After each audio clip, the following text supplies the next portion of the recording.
The Victoria Cross is the most prestigious award of the British honours system, and it is awarded for incredible acts of bravery and valour in the presence of the enemy.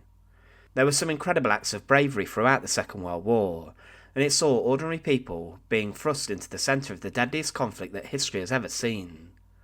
People who came from all walks of life were thrust together to defeat the evils of their enemies, but there was one soldier from New Zealand who was awarded the Victoria Cross twice for his actions, first for gallantry in Crete in May 1941, and the second was awarded for bravery in Egypt in July 1942. So in the space of 13 months, he completed two incredible acts of valour, and he was the only person to receive two of these awards during the Second World War. But Charles Upham's early life was incredibly interesting, and he had a very humble job. Join us today as we look at the sheep farmer who was awarded two Victoria Crosses, and remember to support our channel. Please make sure to subscribe. Charles Upham was born in Christchurch on the 21st of September 1908, and from an early age it was said he was a driven yet quiet boy who would intervene to defend students who were being bullied. He then went to an agricultural college and received a degree in agriculture, and following this he worked as a sheep farmer in the fields. He then became a farm manager and then worked for the government valuing farms, but as the Second World War broke out in September 1939, Upham enlisted in the 2nd New Zealand Expeditionary Force, and at the time he was just 30, and was posted to the 20th Canterbury Otago Battalion. He had served previously for 5 years in the Territorial Army, and he was a sergeant in that, but he then signed on as a private. He then became a temporary lance corporal before he was promoted to sergeant a week before he set sail to Egypt. However, in March 1941 his battalion left Egypt for Greece, and then withdrew to Crete. Whilst he was fighting here, he was wounded in action, but he then received his first Victoria Cross. The citation from the War Office states what he did. It was said, "The King has been graciously pleased to approve of the awards of the Victoria Cross to the undermentioned. 2nd Lieutenant Charles Hazlitt Upham, 8077, New Zealand Military Forces. During the operations in Crete, this officer performed a series of remarkable exploits, showing outstanding leadership, tactical skill, and utter indifference to danger. He commanded a forward platoon in the attack on Malame on the 22nd of May, and fought his way forward for over 3,000 yards, unsupported by any other arms, and against a defence strongly organised in depth. During this operation his platoon destroyed numerous enemy posts, but on 3 occasions sections were temporarily held up. In the first case, under a heavy fire from a machine gun nest, he advanced to close quarters with pistols and grenades, so demoralising that the occupants in his section were able to mop up with ease. Another of his sections was then held up by 2 machine guns in a house. He went in and placed a grenade through the window, destroying the crew of 1 machine gun, and several others, the other machine gun being silenced by the fire of his sections. In the third case, he crawled to within 15 yards of an MG post, and killed the gunners with a grenade. When his company withdrew from Malame, he then helped carry a wounded man under fire, and together with another officer, rallied more men together to carry wounded men out. He was then sent to bring in a company, which had become isolated. With a corporal he went through enemy territory, over 600 yards, killing 2 Germans on the way, found the company and brought it back to the battalion new position. But for his actions, it would have been completely cut off. During the following 2 days his platoon occupied an exposed position on forward slopes and was continuously under fire. 2nd Lieutenant Upham was blown over by 1 mortar shell and painfully wounded by a piece of shrapnel behind the left shoulder by another. He disregarded this wound and remained on duty. He also received a bullet in the foot, which was later removed in Egypt. At Galatas on the 25th of May, his platoon was engaged in heavy fire and came under severe mortar and machine gun fire. Whilst his platoon stopped under cover of a ridge, 2nd Lieutenant Upham went forward, observed the enemy, and brought the platoon forward when the Germans advanced. They killed over 40 with fire and grenades, and forced the remainder to fall back. When his platoon was ordered to retire, he sent it back under the platoon sergeant, and went back to warn other troops that they were being cut off. When he came out himself, he was fired on by 2 Germans. He fell and shammed dead, then crawled into a position, and having the use of only 1 arm, rested his rifle in the fork of a tree. As the Germans came forward, he killed them both. The second to fall actually hit the muzzle of the rifle as he fell. On the 30th of May, his platoon was ordered to deal with a party of the enemy which had advanced down a ravine to near force headquarters. Though in an exhausted condition, he climbed the steep hill to the west of the ravine, placed his men in positions on the slope overlooking the ravine, and himself went to the top with a brain gun and 2 riflemen. By clever tactics he induced the enemy party to expose itself, and then at a range of 500 yards shot 22 and caused the remainder to disperse in panic. During the whole of the operations he suffered from dysentery and was able to eat very little, in addition to being wounded and bruised. He showed superb coolness, great skill and dash, and complete disregard of danger. His conduct and leadership inspired the whole platoon to fight magnificently throughout, and in fact he was an inspiration to the battalion. So during the battles he led his soldiers well. He had personally blown up machine gun crews with grenades, and he also killed a number of other Germans. He then helped to carry out wounded men, and he himself was wounded. But he fought on, and following this he was evacuated to Egypt, and for his actions he was promoted to captain.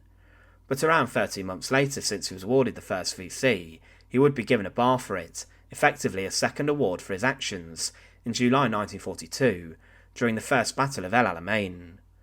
It was said that Charles C.H. Upham VC was commanding a company of New Zealand troops in the Western Desert during the operations which culminated in the attack on the Al Roosevelt Ridge on the night for the 14th to 15th of July 1942.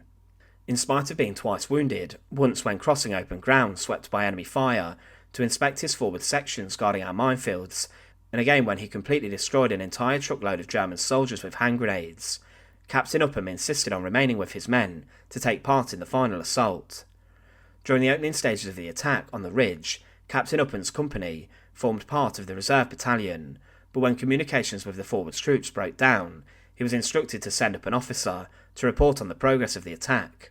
He went out himself, armed with a Spandau gun, and after several sharp encounters with enemy machine gun posts, succeeded in bringing back the required information. Just before dawn the reserve battalion was ordered forward, but it almost reached its objective. Very heavy fire was encountered from a strongly defended enemy locality, consisting of 4 machine gun posts and a number of tanks. Captain Upham, without hesitation at once, led his company in determined attack on the 2 nearest strong points on the left flank of the sector. His voice could be heard above the din of battle, cheering on his men, and in spite of the fierce resistance of the enemy and the heavy casualties on both sides, the objective was captured. Captain Upham, during the engagement, himself destroyed a German tank and several guns and vehicles with grenades, and although he was shot through the elbow by a machine gun bullet and had his arm broken, he went on again to the forward position and brought back some of his men who became isolated. He continued to dominate the situation until his men had beaten off a violent enemy counter-attack and consolidated the vital position which they had won under his inspiring leadership. Exhausted by pain from his wound and weak from the loss of blood, Captain Upham was then removed to the regimental aid post, but immediately his wound was dressed and he returned to his men, remaining with them all day long under heavy enemy artillery and mortar fire, until he was again severely wounded and was now unable to move, and he fell into the hands of the enemy when his gallant company having been reduced to only 6 survivors, his position was finally overrun by superior enemy forces, in spite of the outstanding gallantry and magnificent leadership shown by Captain Upham. But Charles Upham was taken as a prisoner of war, and he went to an Italian hospital where he was recommended to have his arm amputated. He knew this would not be performed with anaesthetic, and he'd seen patients die because of the agony. But he refused to have his arm hacked off, and he then tried to escape hospital a number of times, and was considered a dangerous prisoner. One attempt to escape occurred when Upham jumped from a transport at a bend and managed to flee 400 yards before he was captured again. He had broken his ankle in this. On another escape attempt, he tried to climb the fences in broad daylight, and he got caught between 2 fences in barbed wire. A guard pulled out his pistol and aimed it at his head, threatening to shoot, but Charles Upham ignored him and then lit a cigarette. He was then placed in solitary confinement and had to exercise alone with 2 armed guards and a machine gun watching over him. He did once bolt from the courtyard, through the German barracks and out the front gate of the camp, but it's alleged that out of respect for Upham's attempts and who he was, the German soldiers refused to fire at him. He was then sent to Colditz on the 14th of October 1943. He did try to make a final escape attempt during the train transport there, and he was allowed to visit the toilet only when it was travelling at high speed, but he prized open a toilet window and jumped on the tracks, knocking himself out. When he woke up he fled into a nearby orchard, but was then recaptured quickly. Whilst he was at Colditz it was virtually impossible for him to escape, but after he was freed, he wanted to get back to fight the Germans, and he joined an American unit and was armed again. But he was then sent back to Britain, where he was reunited with his fiancée. On the 11th of May 1945, King George VI invested Charles Upham with his first Victoria Cross, and when the second was recommended, the king said, "Very interesting, does he deserve it?" And a Major General said, "In my respectful opinion, sir, Upham won the Victoria Cross several times over." He became the third man to be awarded a bar for his Victoria Cross, and the only man during the Second World War to be given this. Because of his gallantry, a community raised £10,000 to buy him a farm after the war, but instead he gave this money to a charity for children of ex-servicemen to study at university. He did manage to buy a farm, but despite being injured a lot, he was a successful farmer. He and his wife had 3 daughters, but on the 22nd of November 1994, surrounded by his family, he died after suffering with poor health. The streets of Christchurch were lined with over 5,000 people who wished to pay their respects, and he was buried with full military honours. Throughout the Second World War, there were many people who did incredible acts to save others, but Charles Upham was unique in the fact he received the Victoria Cross twice. He was a remarkable man who came from humble beginnings as a sheep farmer to take the fight to the Germans in some of the toughest conditions and over some of the most difficult terrain of the conflict. His story is certainly one which deserves to be known. Thanks for watching. To support our channel, please make sure to subscribe, and once again, thank you so much for watching.